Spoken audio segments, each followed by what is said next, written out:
On a la chance aujourd'hui d'avoir trois intervenants, comme je disais, qui sont passionnants et passionnantes.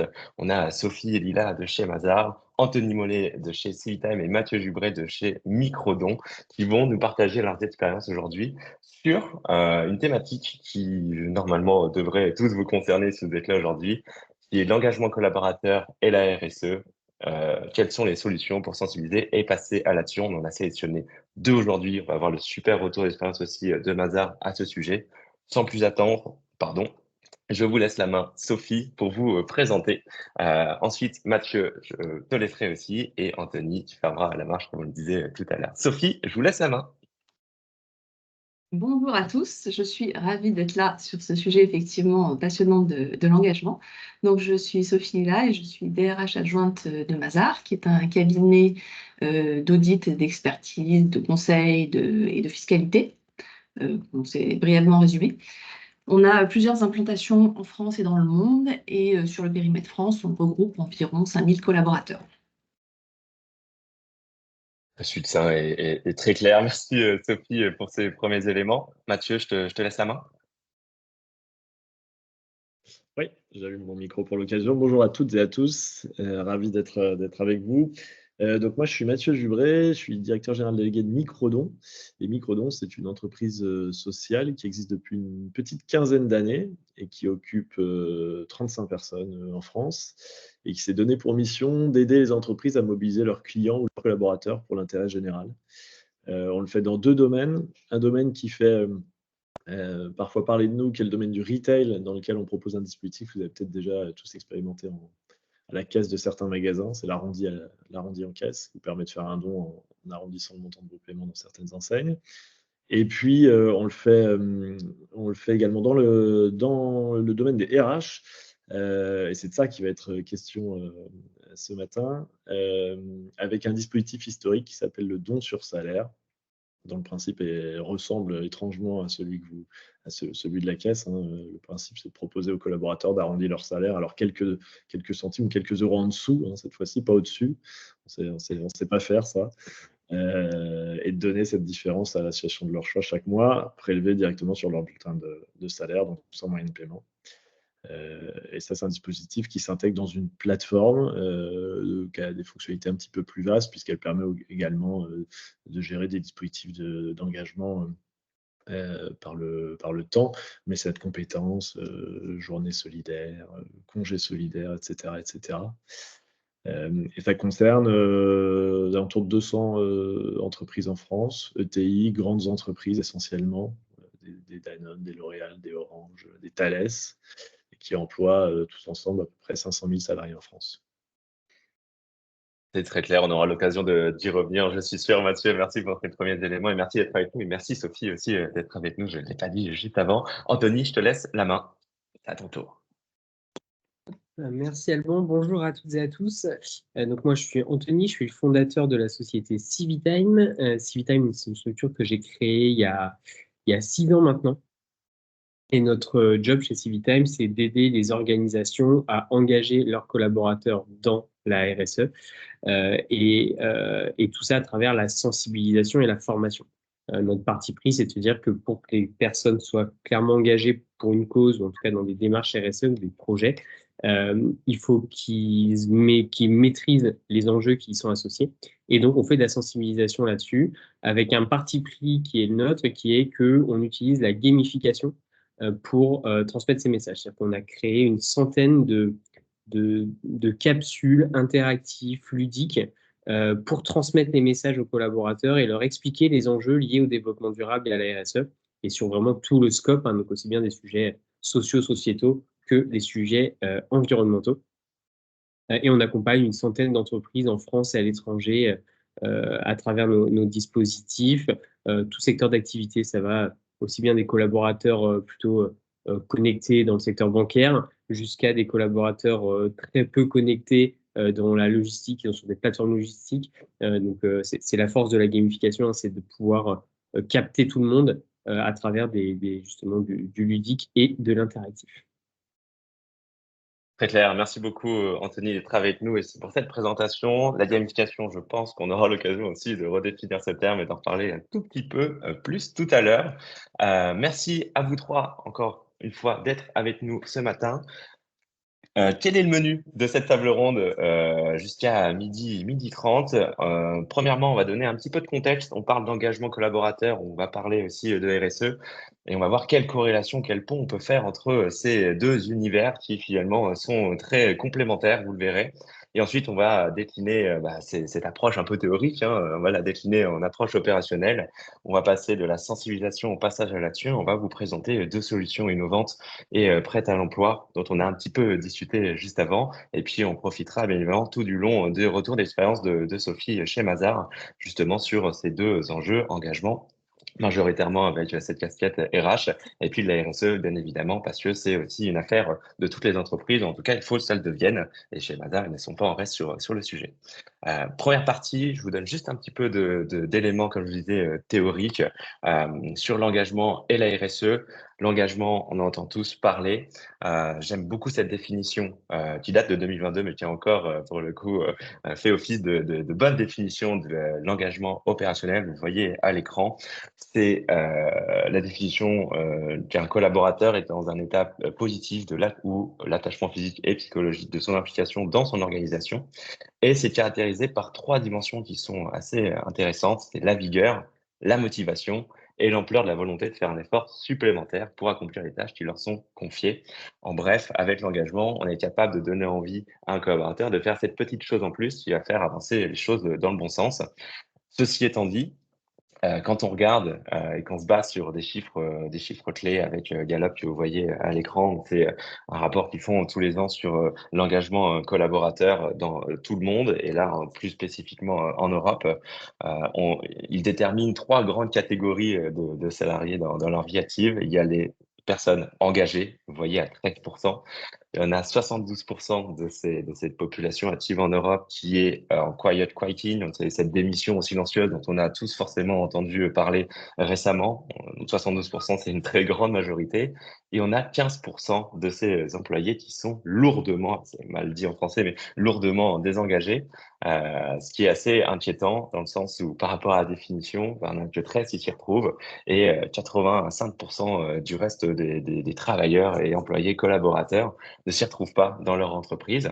On a une jolie illustration qui parle visuellement, en tout cas, pour expliquer finalement ce qu'on constate d'un point de vue rapport statistique avec Gallup. Anthony, peut-être que je peux te laisser la main, c'est une surprise pour la commenter. Je sais que tu l'apprécies énormément. Allez, en 10 secondes, pourquoi elle est pertinente aujourd'hui d'en discuter?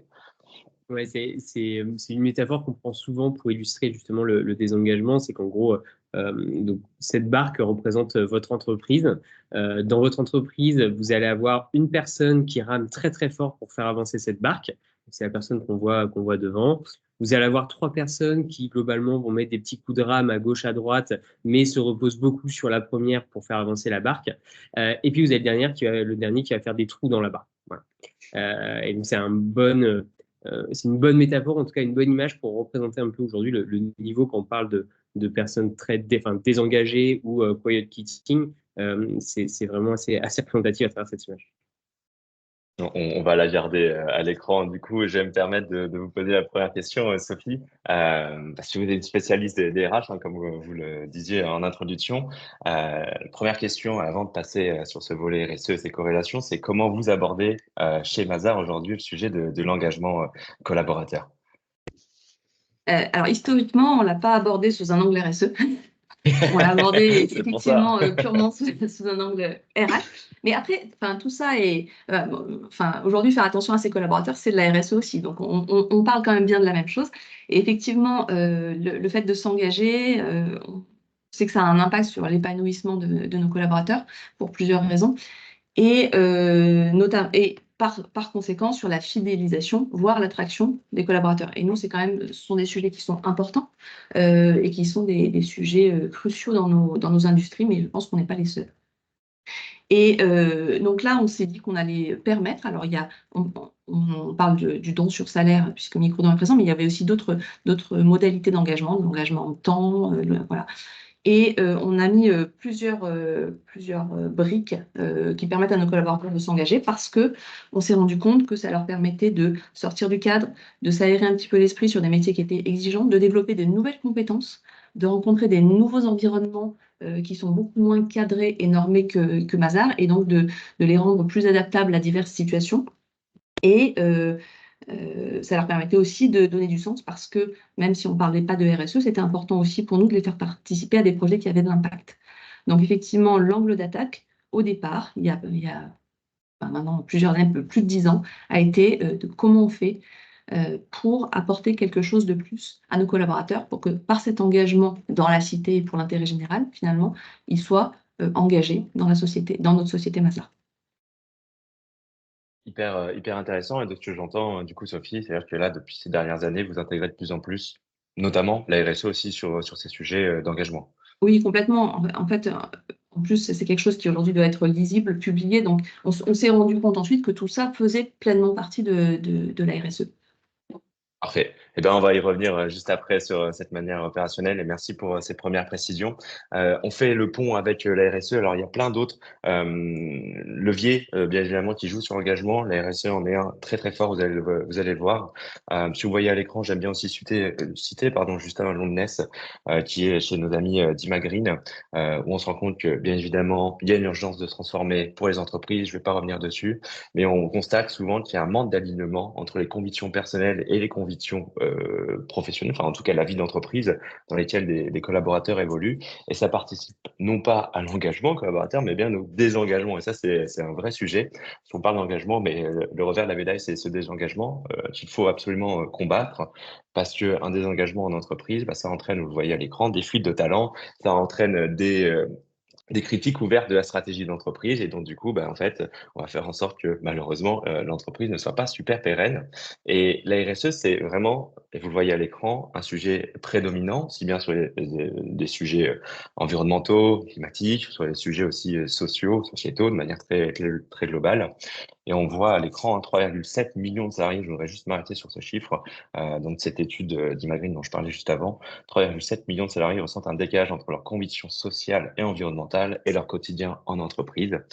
Ça représente un coût, bien évidemment. Je vous enverrai de toute manière ce rapport qui est très intéressant à lire, mais il faut que j'avance sur ces statistiques. Et donc, ça nous fait un gros désengagement de la part des salariés quand ils sont dans cette dissonance cognitive. Et vous voyez à l'écran, il y a des salariés qui ne prennent plus d'initiative ou alors qui mettent du temps à exécuter, entre guillemets, leurs tâches. Il y a des remises en question, on critique ouvertement l'entreprise, on vient avec la boule au ventre, on envisage de quitter son entreprise. Il y a beaucoup de répercussions économiques et humaines, bien évidemment, sur ces entreprises. Et on se rend compte que la RSE, c'est un de ces leviers qui peut aider les entreprises à recréer du lien, donner du sens. Ce terme est utilisé un peu dans tous les sens, malheureusement, aujourd'hui. Mais c'est bien l'intérêt de la RSE, c'est de réaligner ces équipes avec la culture de son entreprise et la mission pour laquelle on se bat au quotidien. Ceci étant dit, on a un pont entre l'engagement collaborateur et la RSE. On va passer de manière plutôt opérationnelle. C'est pourquoi on est là aussi aujourd'hui, pour passer de cette sensibilisation au passage à l'action. Je vous remets des éléments à l'écran, je vous laisse les découvrir. Anthony, on sait que la RSE, c'est un levier d'engagement et de transformation qui est mal maîtrisé, qui est sous-exploité, on le voit à l'écran. Quelle démarche tu pourrais nous conseiller aujourd'hui? Quel levier on peut activer pour acculturer à la RSE et travailler sur ce renforcement et cet engagement accru des collaborateurs? Euh, alors déjà, plusieurs réponses à ça, mais pour nous, en tout cas, la position qu'on tient chez Civitime, c'est que l'engagement des collaborateurs n'est possible qu'à partir du moment où ils ont une certaine maîtrise du sujet et des enjeux des enjeux et des sujets sur lesquels on va avoir besoin de s'engager. C'est un peu comme à l'école, c'est-à-dire qu'avant de faire des TP, il va y avoir des cours magistraux. Et donc notre positionnement, c'est de donner cette connaissance aux collaborateurs pour réussir justement à demain leur demander d'aller vers ce passage à l'acte. Et cet enjeu de transmission de la connaissance, donc on parle souvent de sensibilisation à la RSE, de formation à la RSE, il est complexe parce que ça nécessite d'avoir un engagement d'un certain maximum de collaborateurs et de toucher un maximum de collaborateurs. Alors, dans une entreprise de 10 personnes, c'est pas très compliqué de faire de la sensibilisation. On peut faire des ateliers en présentiel. Vous connaissez tous la fresque du climat, les ateliers d'automne, etc., où on va pouvoir, sur des populations réduites, toucher assez facilement les collaborateurs et du coup leur faire prendre conscience de ces enjeux. Par contre, quand on est une organisation beaucoup plus importante, hein, et en soi, c'est même pas tant le nombre, mais ça peut être aussi la décentralisation. Ça peut être une entreprise de 50 collaborateurs, mais très décentralisée. On attaque un sujet de comment on arrive à massifier ce dispositif de sensibilisation. Et c'est là où le digital, forcément, peut être une bonne alternative. Alors, je dis bien peut être, hein, parce que c'est pas le cas pour toutes les entreprises. Et donc, ça peut être, le digital est un très bon, peut venir compléter des dispositifs de sensibilisation en présentiel. Typiquement, après une fresque du climat ou après un atelier d'automne, venir mettre à disposition des solutions digitales plutôt asynchrones pour permettre aux collaborateurs de consommer, on va dire, cette connaissance comme ils le souhaitent. Et pour aller même encore plus loin, enfin, le digital c'est bien, mais ça ne fait pas tout. Le positionnement qu'on prend, c'est en plus de leur donner accès à travers des outils digitaux à cette formation, à cette connaissance, pour encore une fois qu'ils s'engagent derrière. Notre enjeu va être de leur donner envie de consommer ces contenus. Et là, on attaque encore un autre sujet qui est que ce qu'on ne veut pas, c'est que la RSE soit perçue comme la RGPD. Alors, désolé s'il y a des DPO autour de la table, mais si vous arrivez auprès de vos collaborateurs en vous souhaitant les former à la RSE de la même manière que vous les avez formés à la cybersécurité, à la RGPD, à des sujets très compliance, la perception du collaborateur va être que la RSE, c'est encore un sujet compliance, encore un sujet réglementaire et une obligation, quelque chose qu'on nous impose. Et donc, il faut éviter absolument ça et plutôt qu'ils le perçoivent comme une opportunité. Donc, il faut leur proposer, on va dire, un nouveau récit, une nouvelle expérience mobilisatrice pour pouvoir leur faire participer à les mettre sur ces formats-là. Et c'est là où la gamification prend tout son sens. Parce que la gamification a cette capacité de rendre une activité qui peut être perçue comme contraignante à une activité qui va être stimulante et source de plaisir. Mais encore faut-il que ce soit bien fait, qu'on arrive à capter tous les collaborateurs. Mais voilà un peu l'approche pour répondre de manière très pragmatique à ta question, Alban, sur comment on arrive à toucher un maximum comment on arrive à les engager. Nous, on pense que, en tout cas, ce qui est sûr, c'est qu'il faut leur donner cette connaissance et que la gamification est un moyen d'arroser un maximum de personnes. C'est un peu ce que vous voyez, à l'écran avec ce qu'il faut savoir, c'est qu'en fait, qu'on a créé Civitime au tout début, depuis le début, on travaille avec des psychologues du travail pour justement identifier quels sont les leviers psychosociaux sur lesquels il est nécessaire d'agir pour faire qu'un collaborateur soit davantage engagé dans une démarche RSE. Et donc, ça nous a amené à une approche en 4 étapes qui est très classique quand on parle de conduite du changement, avec une première étape de sensibilisation, je viens de vous en parler. Il y a une deuxième étape qui est souvent oubliée dans les entreprises, mais qui fait lien avec le désengagement, hein, et je pense que vous pourrez nous en parler, c'est ce qu'on appelle la phase d'adhésion. C'est-à-dire que là, notre enjeu, ça va être on a expliqué aux collaborateurs les enjeux liés à la RSE. Maintenant, on va lui expliquer ce que l'entreprise met en place pour répondre à ces enjeux. Et ça vient avant de lui demander de passer à l'acte. Un peu dans un devoir, on va dire, d'exemplarité d'entreprise, OK, regarde notre stratégie RSE, regarde notre feuille de route et regarde ce qu'on prévoit de faire.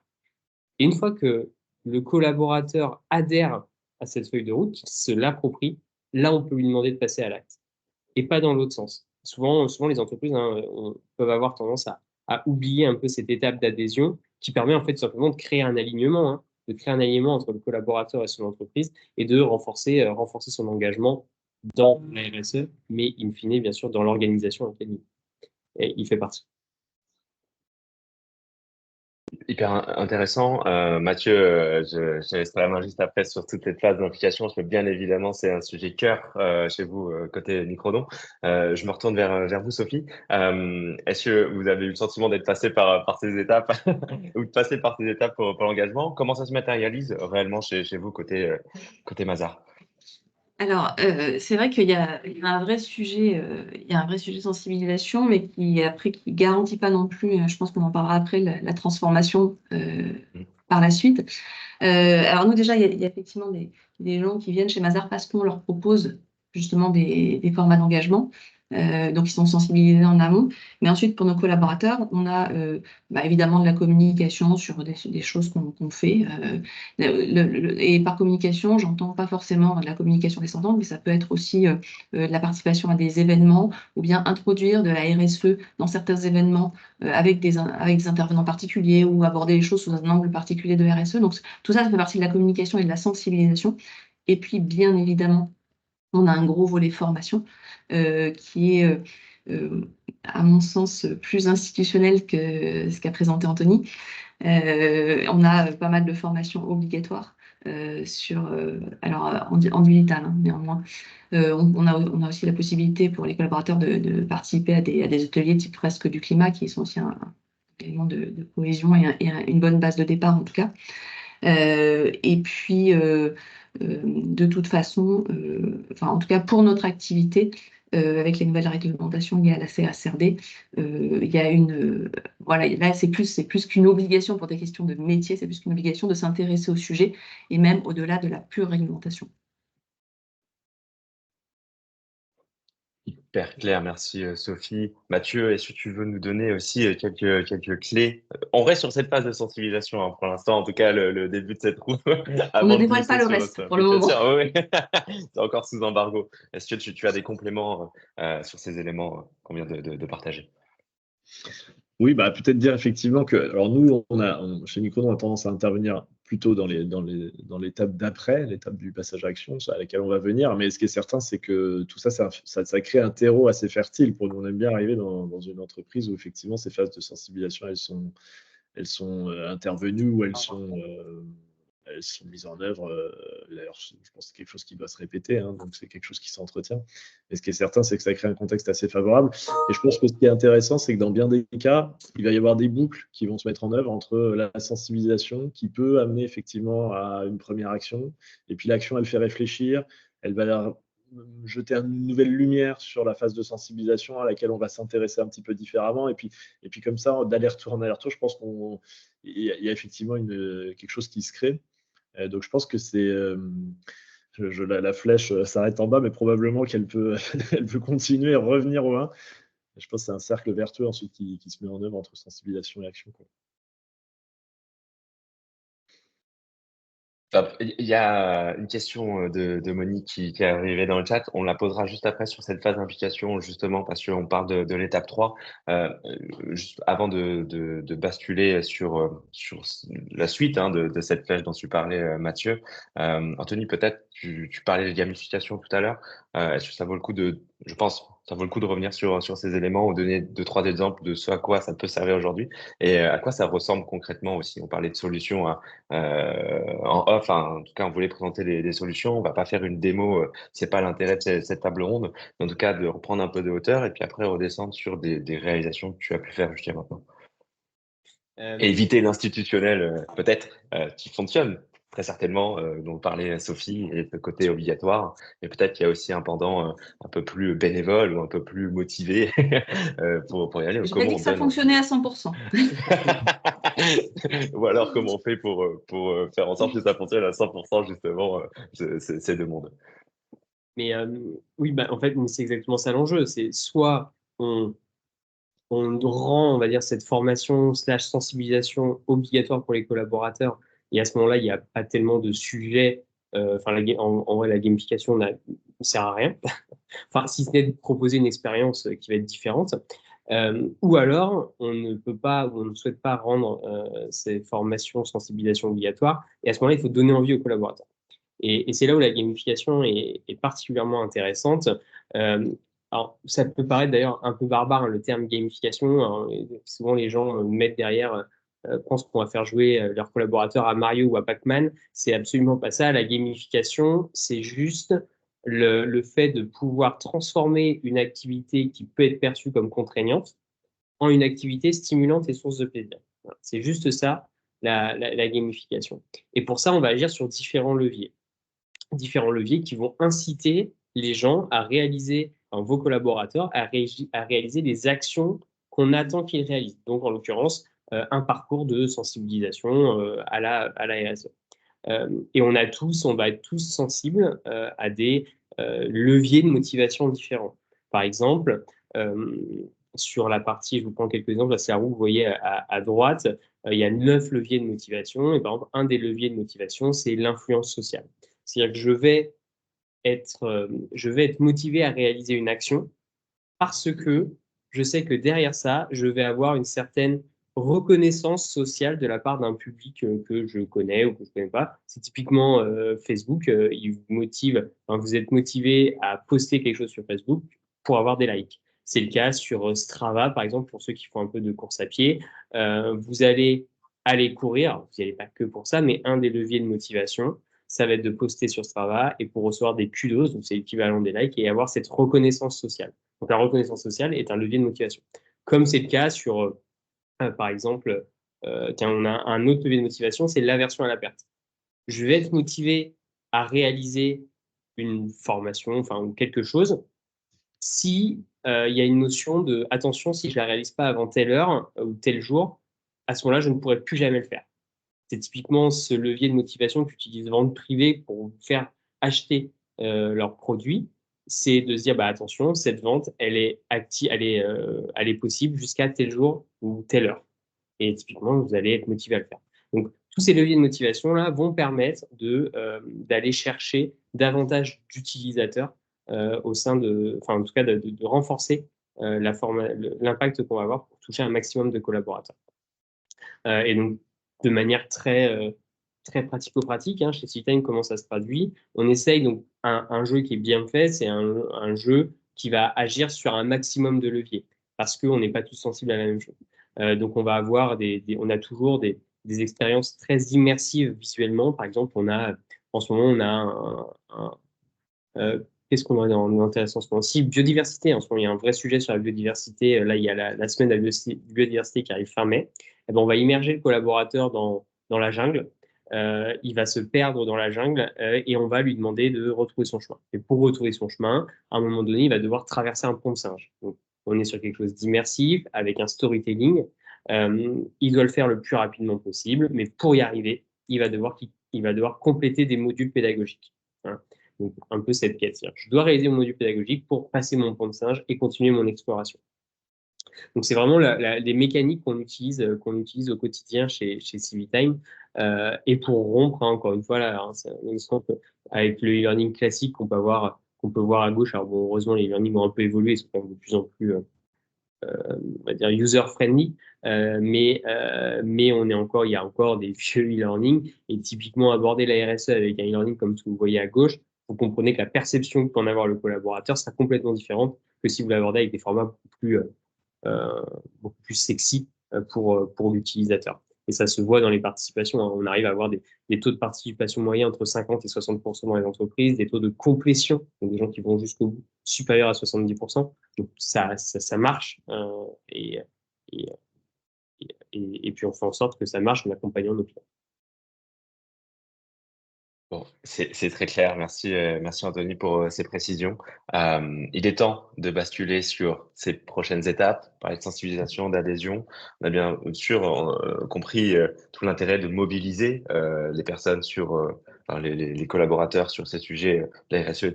En fait, la tâche est assez compliquée parce qu'on va toujours avoir des personnes qui sont peu ou pas engagées sur le sujet de la RSE, ceux qui sont complètement réfractaires, des détracteurs. C'est peut-être pas ces personnes-là sur lesquelles il faut mettre de l'énergie derrière. Hein. C'est peut-être celles qui ont envie de faire en sorte que ça aille dans le bon sens et du coup de miser sur ces premières personnes et d'ensuite ça crée une sorte d'énergie positive, une dynamique collective auprès de l'ensemble des collaborateurs. Donc cette phase de sensibilisation, on essaie de toucher un maximum de personnes et leur expliquer le pourquoi en fait avant d'aller les embarquer comme tu le disais Anthony. Et ensuite on arrive sur cette phase d'implication. On cherche à valoriser la participation comme on le voit à l'écran. Je reprends la question tout à l'heure de Monique avant de rentrer dans les détails sur ce retour d'expérience avec Microdon et Mazar, que c'est un dispositif que vous avez mis en place, que vous mettez toujours en place aujourd'hui. Comment fidéliser les bénévoles, les motiver, les acteurs, les actrices, comment on les valorise, est-ce qu'on parle de rémunération bonus, est-ce que le Wall of Fame, les super-héros, super employés du mois, ça fonctionne encore, voilà. Comment on fait aujourd'hui pour les valoriser et entretenir cette flamme finalement sur ces sujets qui leur sont chers. Mathieu, Sophie, si l'un de vous veut se lancer. Alors, moi, je veux bien réagir alors à la question et puis peut-être un petit peu à ce qu'a dit Anthony. Alors, effectivement, la valorisation, je pense que c'est la quatrième phase. C'est une phase importante. Nous, la manière dont on aborde le sujet, je pense, chez Microdon, c'est qu'on s'attache à ce que, et c'est la raison pour laquelle au cœur de notre offre de service, on a mis ce dispositif qui est le don sur salaire. On essaye de faire en sorte que nos dispositifs soient facilement évaluables, mesurables, et que le collaborateur comme l'entreprise puisse avoir une idée assez claire de son utilité en s'engageant. Alors, par ailleurs, alors, la particularité de quelque chose comme le don sur salaire, mais de manière générale du don d'argent, c'est que bon, voilà, par définition, il se mesure très bien, il se mesure en chiffres et en euros. Alors, on aime beaucoup mesurer les choses en euros dans le monde dans lequel on vit. Je ne sais pas si c'est forcément toujours une bonne idée, mais en l'occurrence, ça a le mérite d'être très clair.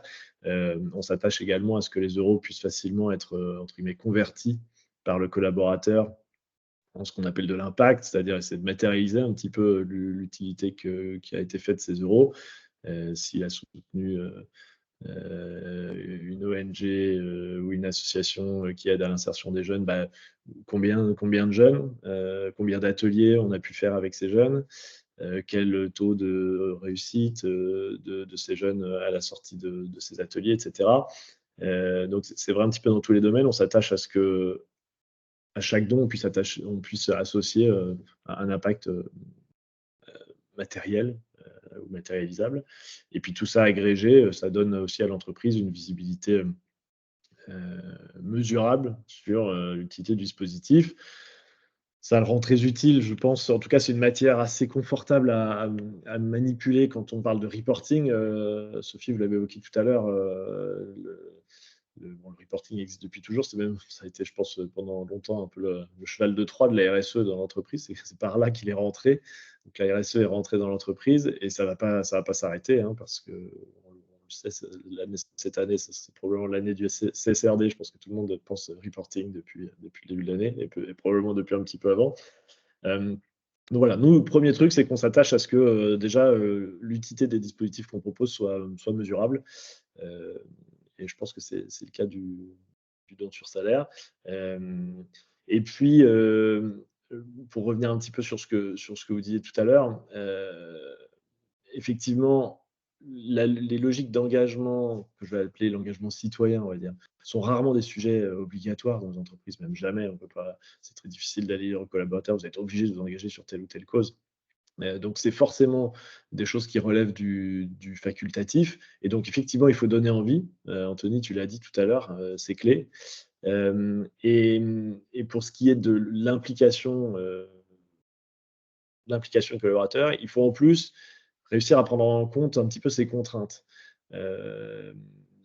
Et on a réalisé une étude avec un collectif qui s'appelle le collectif des acteurs de l'engagement il y a 2 ans. Plusieurs acteurs comme nous qui sommes impliqués sur l'engagement des collaborateurs, alors vraiment au service de l'intérêt général, c'est-à-dire souvent en soutien d'associations. Et ce qui ressort comme étant le premier frein des collaborateurs, et c'est vrai depuis longtemps, c'est le manque de temps. La plupart des collaborateurs vous disent mais j'ai pas le temps en fait. Quand je viens au boulot, j'ai une to-do list pas possible, j'ai des tas de trucs à faire et j'ai du mal à trouver le temps. Alors parfois, je pense que derrière le mot temps, il y a le mot un peu disponibilité, enfin, il y a l'idée de disponibilité d'esprit. Quand on se pose la question d'aller passer peut-être une journée dans une association pour aller filer un coup de main, bon, bah, on a envie d'y réfléchir un petit peu, on a envie de savoir où on va, on a envie de comprendre la cause, de ne pas passer que pour un idiot en arrivant sur le terrain, etc. Donc tout ça, ça demande de la disponibilité d'esprit. Donc c'est raison de plus pour nous pour mettre au cœur de notre offre de service quelque chose comme le don sur salaire, parce que par définition, le don sur salaire, ça se joue en quelques clics, ça se joue en quelques minutes. On peut être plus ou moins curieux, évidemment, des associations et des causes qu'on va soutenir, mais enfin, globalement, l'action est assez simple à prendre. Donc ça, je pense que c'est un des biais par lequel on aborde cette question-là. Et puis encore une fois, cette importance de se sentir utile. Et là aussi, nous, chaque année, on a pris l'habitude de sonder les associations, nos associations partenaires, celles avec lesquelles on travaille, elles sont plusieurs centaines, sur leurs besoins, comment les collaborateurs de leurs entreprises partenaires peuvent les aider, de quoi ils ont besoin. Et ce qui ressort quand même de manière très régulière, très, très, très en haut de la liste, c'est les financements. Alors, sans surprise, hein, c'est la ressource probablement la plus facile à utiliser pour une association, probablement celle qui s'assèche aussi un petit peu depuis quelques années. Donc, voilà, la manière d'aborder le sujet pour nous, c'est de dire aux collaborateurs, on a levé le principal frein qui est le vôtre. On sait que vous n'avez pas toujours le temps de vous consacrer à ces sujets-là. Là, vous avez besoin de 5 minutes et 2 clics. Il n'y a pas de moyen de paiement. Le don se fait prélever directement sur le bulletin de paie. Il n'y a pas de carte à sortir. Il n'y a pas de voilà, tout ça. Et par ailleurs, vous avez la certitude que ce que vous allez faire est utile. Que vous donniez d'ailleurs 10 €, 20 € par mois ou que vous donniez juste les centimes de vos salaires, peu importe, l'utilité, elle se mesure, quel que soit le montant que vous donnez. Donc ça, c'est un petit peu, le biais par lequel nous on aborde le sujet pour essayer de créer un dispositif d'engagement qui soit vraiment le plus accessible et le plus motivant pour les collaborateurs. Je me suis un petit peu étendu, Sophie, vous voudrez peut-être Il n'y a pas de problème, mais je vais prendre le relais parce qu'en plus, il y a des choses sur lesquelles j'aimerais rebondir. Je vais juste repasser sur comment on favorise repartir sur comment on favorise le passage à l'action. Et effectivement, quand Mathieu dit qu'il faut s'adapter aux contraintes du collaborateur, on souscrit totalement au sujet. Et c'est pour ça que chez Mazars, on a essayé de mettre en place différents niveaux d'engagement. Effectivement, le premier, on va dire le ticket d'entrée, c'est le don sur salaire. C'est pas beaucoup de temps, c'est super simple, voilà. Mais les gens peuvent aussi consacrer une partie de leur congé à partir en congé solidaire. Ils peuvent faire une journée en association, ils peuvent faire un stage partagé. Donc, il y a vraiment différents leviers d'engagement qui vont s'adapter aux contraintes du collaborateur et à ses envies à un moment donné. Donc, ça, c'est effectivement très important. Pour vous donner d'autres exemples de comment on favorise le passage à l'action, alors ça ne marche pas dans 100% des cas pour tous les collaborateurs, mais on agrège quand même différentes solutions. Nous, on recrute beaucoup de jeunes collaborateurs en sortie d'école. Ils sont très, très nombreux à arriver tous les ans et on les prend à l'entrée et on leur explique effectivement ce qu'on fait et quel est le don sur salaire. Et c'est un moment où ils sont beaucoup plus réceptifs parce qu'ils ne sont pas encore noyés sous le flot de mails qui va leur annoncer telle ou telle opération. Et c'est un moment où ils ont encore la disponibilité d'esprit pour s'intéresser à ces sujets-là. Donc, on a effectivement beaucoup, beaucoup d'adhésions à l'entrée. Et puis, en général, quand les gens souscrivent au don sur salaire, ils n'annulent pas ensuite leur inscription. Donc, c'est quelque chose qui va durer toute la durée de vie de leur contrat chez Mazars. Voilà. D'autres petites pistes aussi, c'est qu'on s'est rendu compte, et ça c'est valable quel que soit finalement l'opération ou en tout cas la thématique d'engagement, excusez-moi, c'est d'avoir des ambassadeurs. Alors soit des gens qui sont convaincus par le sujet et qui vont pouvoir aller convaincre directement de vive vue des gens de leur réseau, soit des gens qui ont participé, qui ont fait du bénévolat par exemple, qui sont partis en congé solidaire et qui peuvent témoigner. Et effectivement, et on en parlait tout à l'heure, nous on fait beaucoup témoigner les gens sur les expériences qu'ils ont vécues. Voilà. Et c'est pour nous en tout cas un facteur de passage à l'action pour les suivants. Voilà, et le point 4, on l'aborde maintenant ou après? Allez-y, Sophie. C'est effectivement, parce que ça fait le lien justement avec les gens qui sont partis et qui ont fait témoigner, parce que ça fait aussi partie, à la fois, ça permet de favoriser la participation des suivants, à la fois, ça permet aussi de valoriser ceux qui ont fait quelque chose et qui ont fourni ce petit effort supplémentaire pour finalement aller un petit peu au-delà de ce qu'on leur demande dans le strict cadre de leur contrat de travail et qui ont développé, comme je vous disais, d'autres compétences et compétences qu'on peut valoriser chez Mazars aussi. Voilà. Donc, tout ça, je suis assez d'accord. En fait, on pourrait, plutôt que de faire un demi-cercle, un cercle complet, ça serait bien, puisque tout s'alimente, en fait. Toutes les phases s'alimentent les unes entre elles. Je rebondis sur une chose que vous avez dit, Sophie, qui est très juste, et nous, on le sent ça, dans la relation qu'on a avec nos entreprises clientes. C'est que effectivement, les collaborateurs, une fois qu'ils sont engagés sur un dispositif comme le don sur salaire, ils ne se désengagent plus. Et mine de rien, ça pèse un petit peu, ça, parce que nous, ce qu'on constate, c'est que il y a quand même une norme chez les équipes RSE, c'est qu'elles sont en général sous-staffées et qu'elles n'ont pas tout à fait le budget qu'elles aimeraient avoir. En tout cas, elles font sur ressources contraintes. Et que ça, c'est quand même un atout assez intéressant, c'est de se dire que chaque année, avec un dispositif comme celui-là, il y a une base de personnes engagées, qui sont engagées, qui restent engagées. C'est-à-dire que le 1er janvier, je remets tous les compteurs à zéro, tous, sauf celui des dispositifs un peu pérennes ou récurrents comme le don sur salaire. Et c'est une bonne question, ça. D'ailleurs, je ne sais pas à quel point vous l'utilisez chez Mazar, mais ça permet aussi d'avoir un espèce de groupe de tête de gens qui sont engagés, qui le sont tous les ans, voilà, quel que soit ce qui leur est proposé, et qui peut ensuite servir un petit peu aussi de base, ou en tout cas d'ambassadeur, pour aller parler des causes qui soutiennent, pour aller parrainer des collègues. On utilise pas mal cette fonctionnalité-là aussi, hein, le parrainage, c'est-à-dire inciter ceux qui se sont engagés, ceux qui ont sauté le pas, à en parler un petit peu autour d'eux et peut-être à convaincre 1, 2, 3 collègues. Et puis en essaimant comme ça, on arrive à faire à mobiliser des communautés plus larges. Donc c'est vrai que ça, nous on met aussi beaucoup l'accent sur cet aspect-là, le côté pérenne et récurrent de l'engagement. Ça vient en complément de choses qui sont plus événementielles, qui peuvent parfois d'ailleurs être perçues comme plus engageantes, parce que c'est vrai que passer une demi-journée, par exemple, dans une asso, c'est sans doute une expérience dont on se rappelle un petit peu plus que la fois où on a cliqué sur le don sur l'air. Mais chaque année, quand on reçoit son reçu fiscal et qu'on se dit, tiens, cette année, j'ai encore donné tant et j'ai encore eu tel impact, et ben, on savoure un petit peu cet engagement de long terme.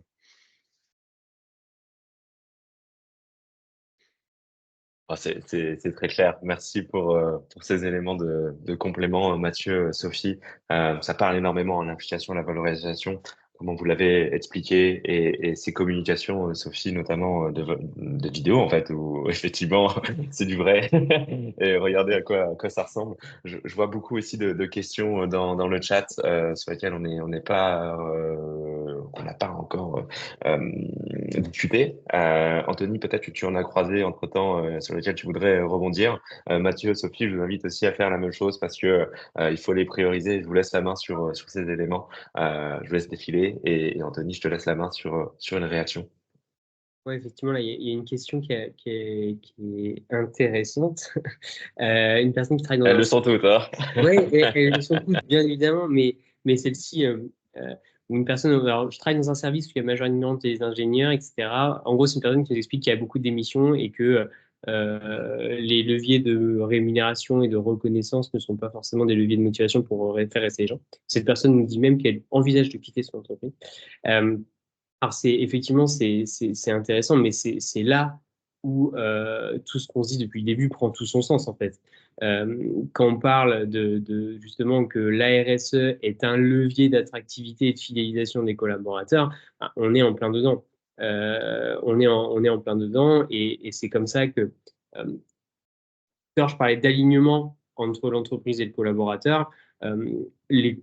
Pour les personnes qui ont des convictions extrêmement fortes, ou même pas d'ailleurs forcément extrêmement fortes, mais qui ont des convictions personnelles sur les sujets sociaux, sociétaux et environnementaux, ces personnes, à un moment donné, doivent sentir que leur entreprise est alignée avec leurs propres convictions, sinon ça crée un désalignement, et forcément, quand il y a un désalignement, évidemment, les personnes partent. Et c'est là tout l'enjeu de la deuxième phase là, qu'on a passé rapidement, mais ce qu'on appelle nous la phase d'adhésion, c'est que l'entreprise fasse savoir à ses collaborateurs des engagements qu'elle porte et qu'elle montre l'exemple là-dessus. Et c'est là aussi où on peut aller sur des sujets de gouvernance, où il faut que ces sujets soient incarnés par la gouvernance de l'entreprise. Et donc, d'ailleurs, je ne réponds peut-être même pas ou je réponds pas forcément à la question, mais en tout cas, ça permet d'appuyer ce qu'on se dit depuis tout à l'heure, que la RSE est clairement un moyen de garder les gens, mais faut-il encore réussir à leur faire passer les messages et à leur faire savoir les engagements que porte l'entreprise pour déjà créer cet alignement qui derrière sera vecteur d'engagement dans la RSE et dans l'entreprise. J'ajouterais qu'il est peut-être aussi important, une fois qu'on a affiché les messages, de les incarner. Effectivement, c'est porté, et ça, enfin, c'est porté à tous les niveaux. Ça doit être porté à tous les niveaux. En premier lieu par la direction, mais ça doit se trouver un peu partout. Ouais, pour rebondir aussi sur ce que disait Anthony, je pense que c'est là que il peut y avoir aussi un passage de relais entre la phase de sensibilisation et la phase de passage à l'action, et qui est une phase de consultation. Je pense que le fait d'avoir réussi à immerger les collaborateurs dans les sujets, faire suffisamment de pédagogie pour qu'ils les comprennent, ça fait d'eux des acteurs éclairés pour ensuite contribuer à la définition des objectifs et de la stratégie de l'entreprise sur ces sujets d'engagement. Nous, en tout cas, c'est quelque chose qu'on aime bien faire avant même de lancer un dispositif, c'est commencer par sonder les collaborateurs sur les causes qui les touchent, sur les sujets sur lesquels ils ont envie de s'engager, ils ont envie de voir leur entreprise les accompagner. Et on sait que c'est souvent à la fois fructueux en termes d'échanges, de retours, de sentir un petit peu ce qu'il y a dans la tête et dans le cœur des collaborateurs, mais c'est aussi ensuite un vecteur de participation plus forte, parce qu'on les a impliqués tôt dans le processus et on leur a demandé leur avis. Oui, je voudrais ajouter quelque chose là-dessus. C'est vrai que, et c'est très juste ce que vous dites, Mathieu. C'est vrai que quand j'y pense, finalement, toutes les modalités autour de la RSE, on a toujours demandé leur avis à nos collaborateurs, et très souvent, c'est eux qui ont impulsé les choses. Après, nous, on a été facilitateurs, mais c'est vrai que c'est très important, et c'est d'ailleurs le meilleur moyen d'impliquer le plus grand nombre.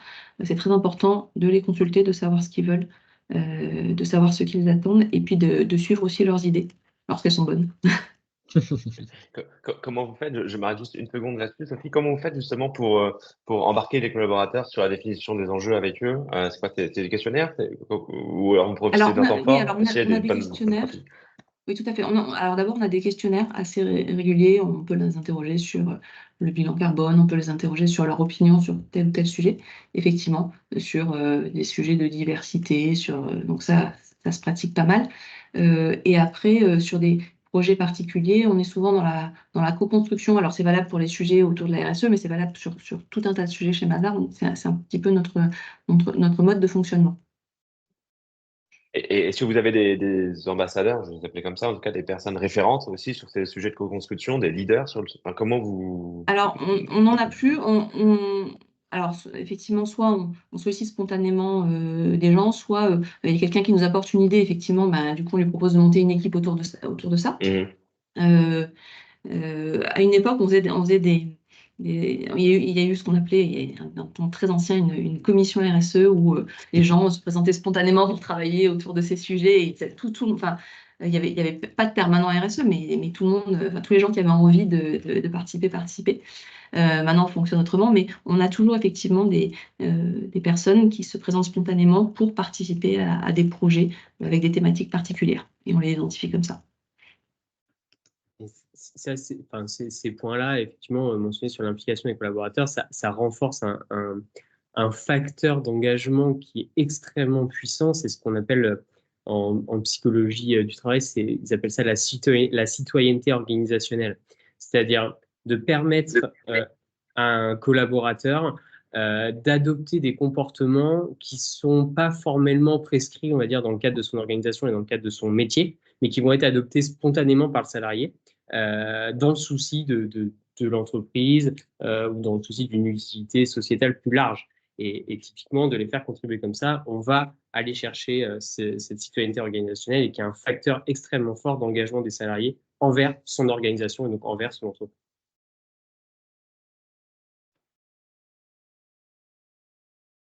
Super intéressant à nouveau. Et je reviens juste sur cet élément de questionnaire aussi, Sophie, et j'en profite pour attraper une question. Comment vous faites pour faire en sorte que le maximum de personnes répondent? En tout cas, j'imagine que, que l'objectif principal, c'est de sonder le maximum de personnes au sein de Mazars, qui est multi-site, multinational, tout ce qu'on veut d'ailleurs. Voilà, comment on fait pour capter les gens, avoir leurs réponses, leurs feedbacks et pouvoir construire des projets qui ont du sens, en fait.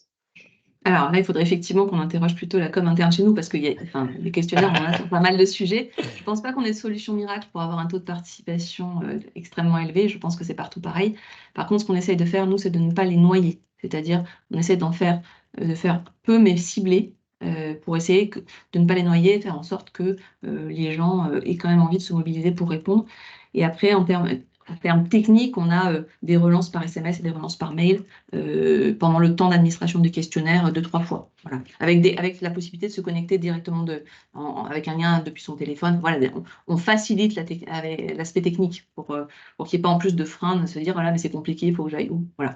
Mais très honnêtement, je pense qu'on n'a pas de solution miracle.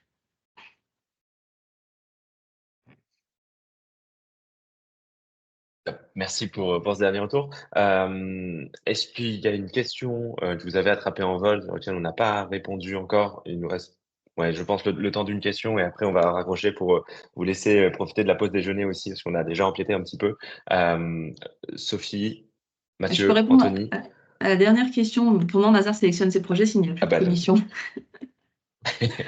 Si vous voulez, rapidement. C'est-à-dire qu'on avait une commission à l'époque où on n'avait personne en charge de la RSE et où on n'avait pas tellement de stratégie globale. Maintenant qu'on est un peu plus sérieux là-dessus, les projets sont sélectionnés en fonction effectivement de là où on veut aller. Voilà. Donc, on n'a plus besoin de commission.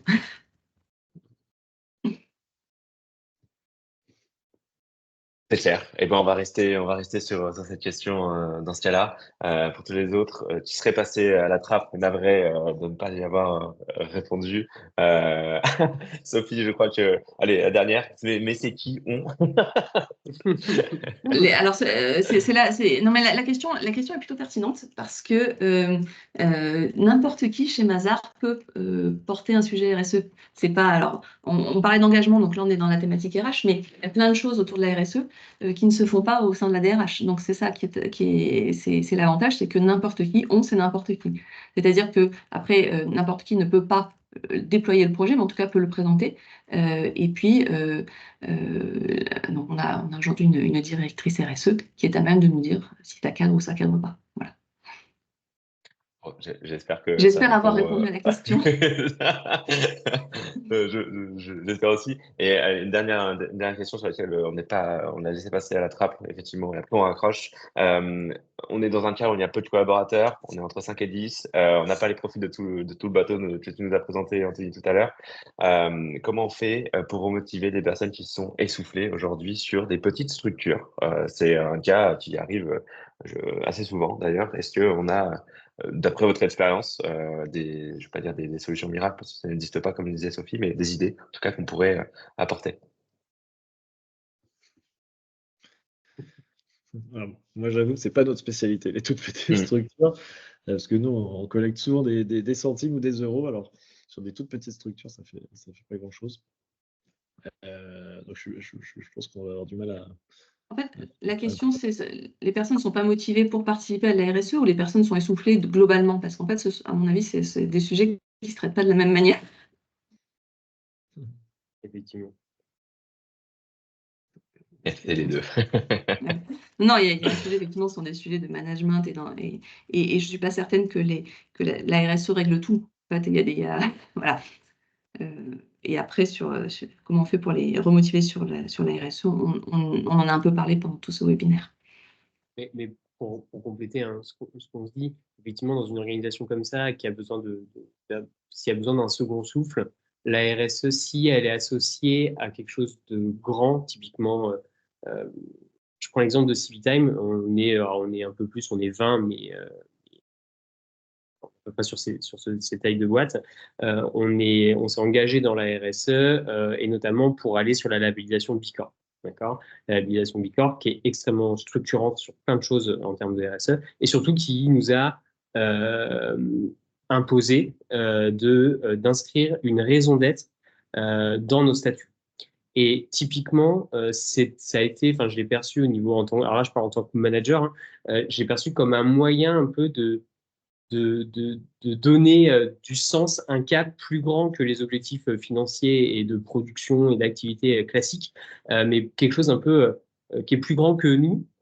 Ça nous a amené là-dessus. Donc, c'est en tout cas ce côté RSE associé à une démarche de l'habilitation ou associé tout simplement à définir une raison d'être dans son entreprise, peut permettre sur des structures comme ça de donner un second souffle parce qu'on a une vision autre que uniquement le quotidien. Et ça peut être un moyen. Parfait. Merci beaucoup, Anthony, pour cette dernière précision. Il nous reste à vous remercier, vous toutes et tous, qui nous avez écoutés jusqu'à la fin, même si on est un petit peu débordé. On aura l'occasion, je pense, sur d'autres tables rondes d'aborder les sujets qu'on a pu croiser sur les questions-réponses. Ce sera avec plaisir de pouvoir vous réinviter autour de la table et de pouvoir continuer ces échanges. De toute manière, je pense, Sophie, Mathieu, Anthony, sans trop m'avancer, on peut vous retrouver sur les réseaux. J'imagine LinkedIn de temps à autre, vous devez passer une petite aide. Donc, si vous avez encore des questions et que vous souhaitez échanger avec un de nos trois ou nos trois intervenantes, n'hésitez pas à aller sur ces réseaux. Je pense qu'ils se feront un plaisir de vous répondre. Ceci étant dit, je vous laisse sur cette pause déjeuner. Sophie, Mathieu, Anthony, merci encore pour votre présence, merci pour votre temps et les précieux retours d'expérience que vous nous avez fait ce matin, ce midi même. Et puis on se dit à très vite pour une prochaine table ronde en physique, virtuelle, qu'importe. Ce serait encore avec plaisir. Merci à tous. Merci à Merci. tous. Au revoir. Au revoir, merci. Bonne journée. Au revoir.